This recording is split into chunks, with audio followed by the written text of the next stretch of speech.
Bang, we're on leverage. Leverage is going to be a big word for you in the next coming months. How do you use leverage? What is leverage? And how can we apply it today?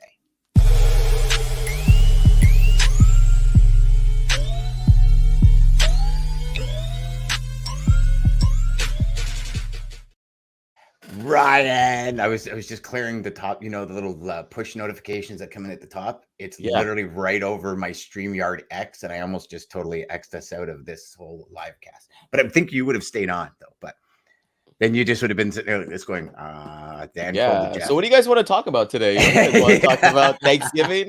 Let's talk about our 5 favorite sides for Thanksgiving. What a transition.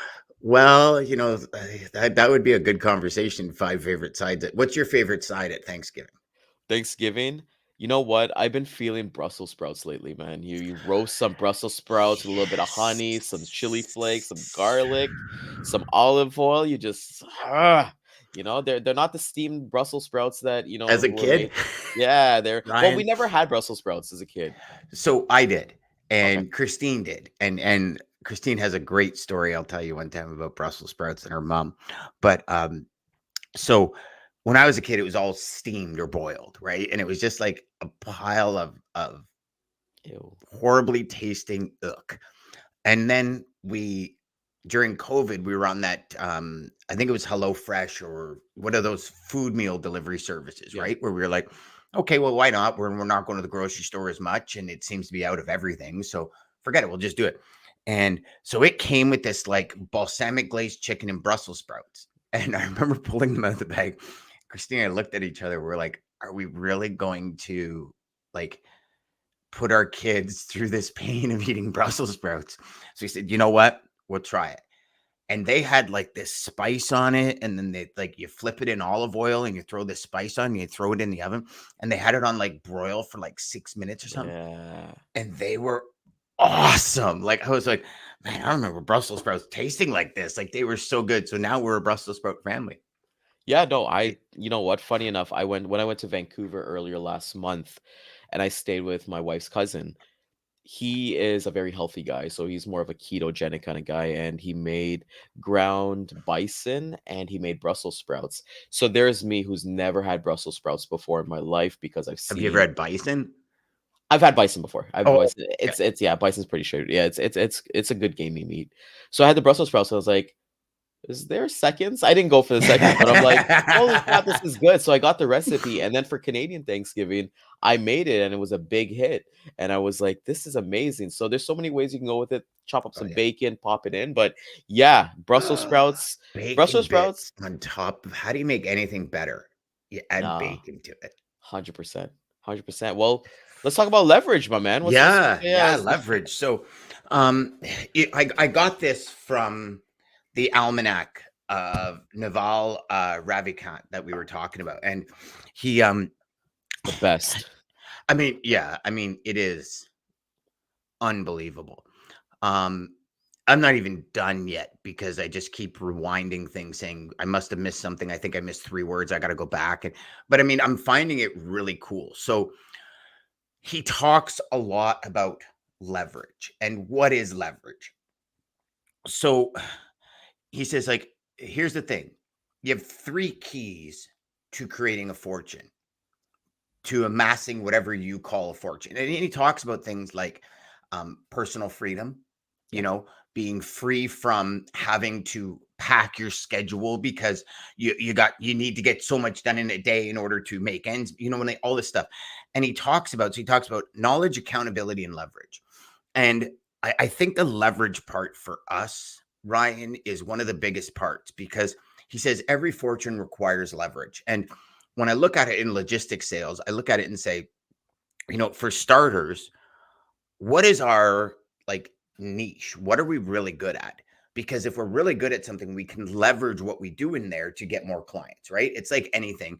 You go to a real estate agent's office and you see that they've sold, 37 multi-million-dollar homes, and you go to another one that's never sold a multi-million-dollar home. The one that sold 37 has leverage in the market because they know what they're doing, right? So leverage comes in so many forms. It comes in money, it comes in capital, it comes in being the person with the strategic knowledge. And a lot of what Naval talks about is actually in Think and Grow Rich. And I don't know if you've ever read that book by Napoleon Hill, but if you like this book, you'll love Think and Grow Rich, Okay.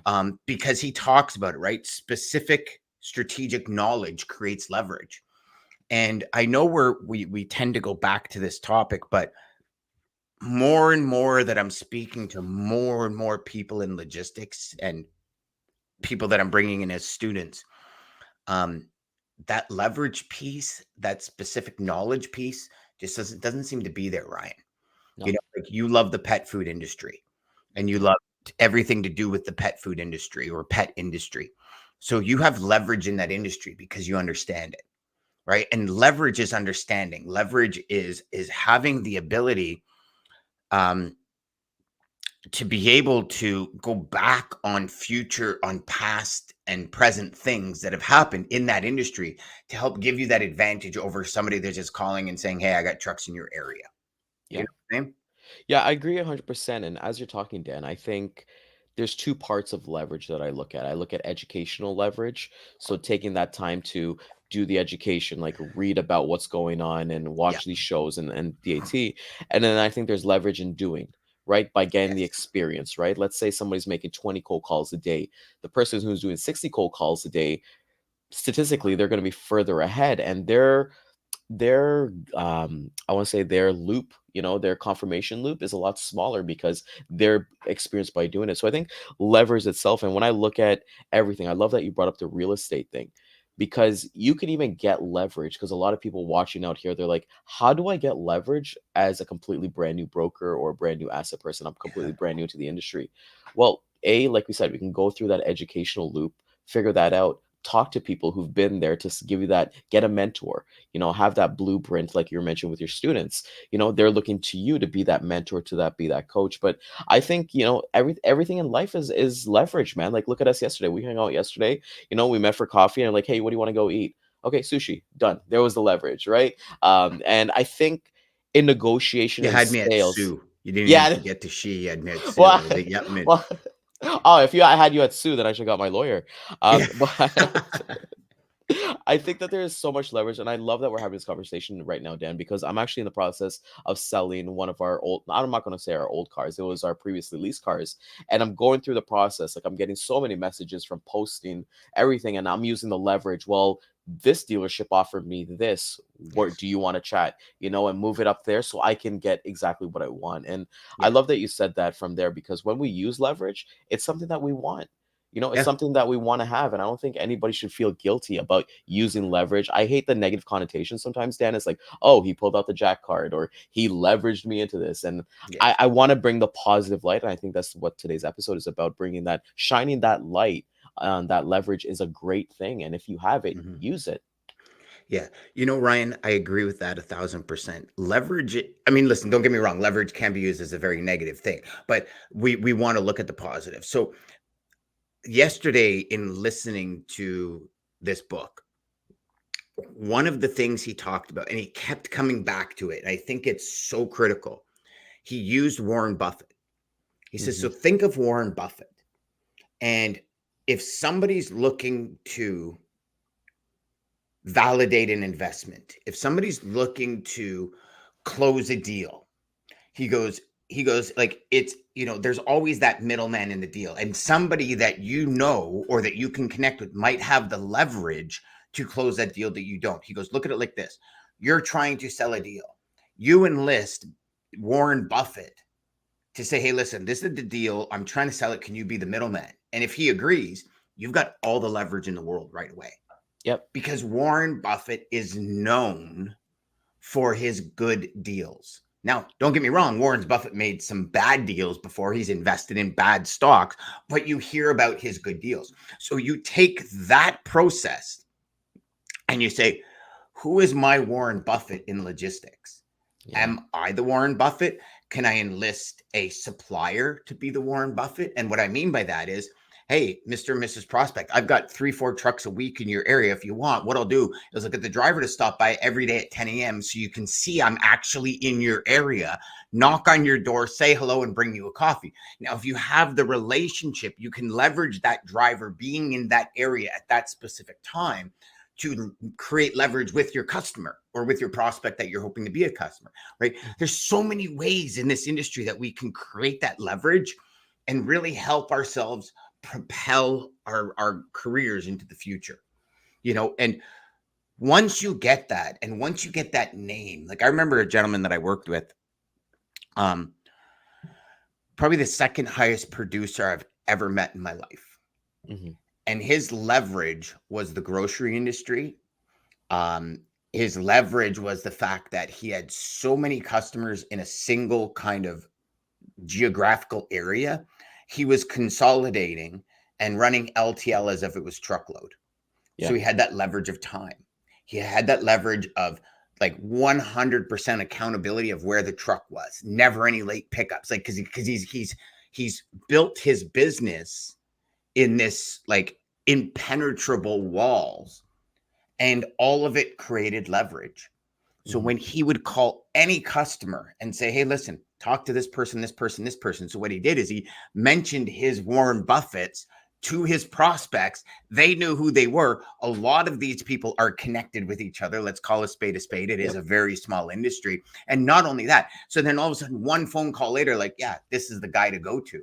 So he's created that leverage because of his specific niche, Yeah. right? As you grow in the dog food industry or the dog, pet industry, call it, you you have customers right now that you can leverage other customers with. Oh, I've already done And it. I've yeah, already done it, and if you're not doing it, I think for everybody who's watching out there, leverage is utilizing what you currently have, even if they're a competitor, a direct yeah, competitor, it's perfectly fine. Like, I've had, like, my customer call their direct competitor to get, like, a reference I don't wanna say a reference check, but just to hear a about what reference we check. kinda do. Sure. Yeah, Hey, is yeah. Ryan okay? Is he good? Right? Exactly, right? And I don't know what the conversation looks like because 'cause I'm never invited, right? Yes. But I love what you said with that because anybody who's looking at to build their book of business, you start with one, then you multiply it, then you continue Yeah. to multiply it, and when you kinda stick to that, if you wanna stick to niche or whatever you wanna kinda go with, I just think there is so much champions that you can look at, and I know Thanksgiving is in 2 days, so I'll give a football analogy for everybody, who's watching. You know, every football team, their goal is to go 100 yards to score the ball in the end zone, get 6 points and then 7, and the additional point for the kick. But it's just not one person. You got the quarterback. He's going to pass it off to his running back. He may hit a wide receiver. Even the special teams, when they get that punt return, they might go up the middle and things like that. So it's not just one person going 100 yards completely. So for myself, especially in my career, even up until now, I will still leverage the resources that I've had. I've had Dan come on my calls. I've had my VP of warehousing and business development come on my calls because why wouldn't I want that ace in the pocket? You talk about Warren Buffett. For me, if I'm going to go talk to a financial company, I need to close a company. Why wouldn't I bring Warren Buffett if I have that person in my pocket? So I You think literally walk in and the deal's closed, it's done. It's done. right? Everyone's got the paparazzi is there, like, oh my God, Uncle Warren is here. But coming back to it, I Uncle think Warren. Uncle Warren, man, I call him Uncle Warren, man. I think LeBron James calls him Uncle Warren. So, Yep. because they're good friends now, and I think as you grow up, sorry, not grow up, but as you get more leverage in your industry or whatever you do really well, certain doors and certain access to people, are opened, right? Yeah. So I think especially with looking at today's markets, everyone's kind of looking at how do I differentiate myself? What leverage can Mm. I do? I would start with the first thing. Start with things you like. Be yourself. Be open. Be honest, and that's gonna make you extremely successful. And Yeah. then all the other stuff, man, like getting in the paperwork and talking about rates and all that stuff. That stuff is to me is kind of like the fine print, kind of like not the cool stuff or not the fun stuff, but the rest of the stuff of how you handle your customers. And like Yeah. you mentioned here, you had somebody who did the grocery stuff and he was never late because he was on top of what he did. So just imagine if I called, and I had no idea. There's no way I'm getting that conversation. Yeah. And there's no need to have that conversation. 1,000%. And Ryan, here's the flip side of it as well. In logistics, there's very little, like, let's call a spade a spade. There's very little collaboration between companies. There's no Yeah. collaboration because I think for some reason in logistics, and for anyone watching or listening that might be in another industry, please let us know, because I've only ever been in logistics, Yeah. and it has always been like cutthroat. Like, you never, like, when you're at a function where there's other brokers, don't ever talk about your customers. Don't and there's all this secrecy. Hoard it. Whereas what we've come to learn, and then I'm Ryan, I think I could speak for you as well on this. If I'm Go ahead, misspeaking, brother. please let me know.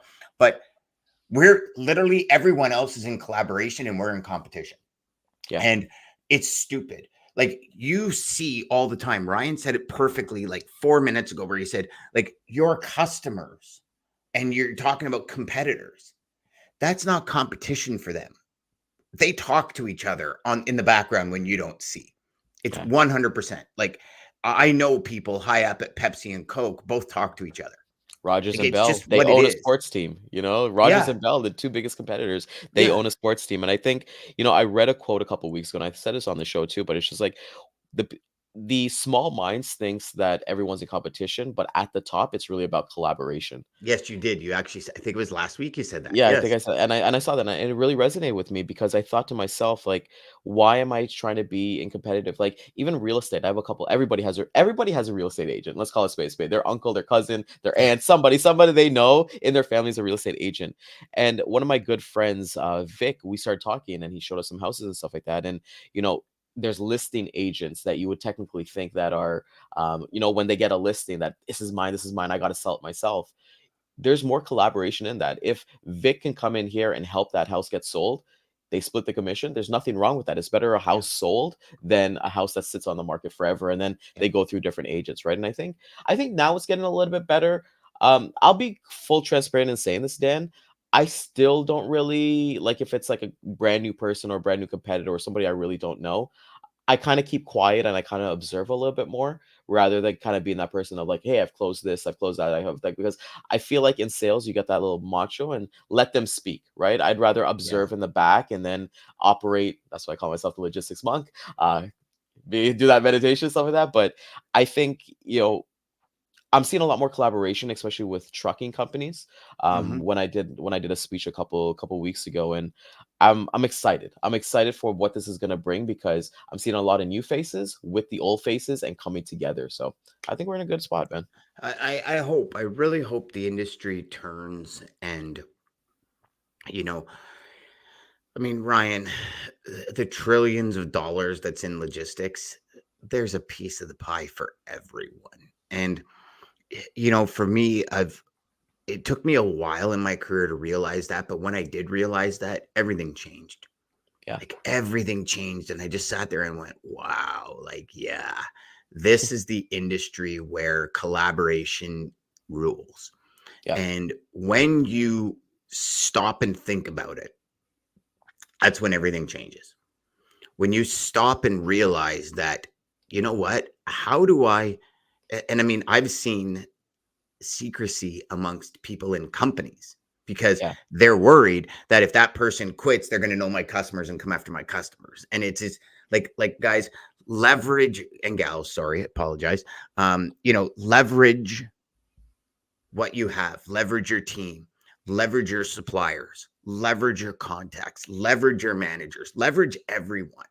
And yeah, it's not a bad word. It's literally, leverage is the beginning of collaboration. Like, everyone should win. You yeah, go call Warren Buffett because you want to leverage his credibility. He wins too because he gets paid, yeah. right? Or he wins too because he helps you do something. And the higher you go in any organization, the more people are willing to help. Hands 100%. down, no matter what, it's a reality. So don't allow yourself to be caught in the weeds. Yeah, Leverage yourself as much as you can. Leverage your knowledge. If somebody's in the industry that you want to be in, go talk to them and tell them, I want to be in this industry. Like, I want to be in this niche. How do I get in?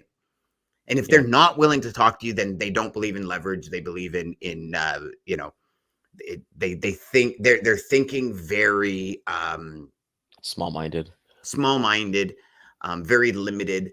They're not thinking abundance. They're thinking Scarcity lack, mindset. Yeah, scarcity. Yes, that's the word yeah. I was looking for. I kept talking until it came out, but Hey, man, yeah. sometimes you gotta do that, and I think, as we're getting ready to wrap up here this morning, I think there's 2 things.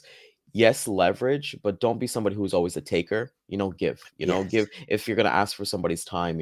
Make sure that you compensate them or at least offer that because you and I we're seeing this with Bridger. That's something that's been like it's been we're on fire right now based off a conversation that we just had like literally last week. And I think with you gotta if you're gonna leverage it, you gotta be prepared to act fast as well.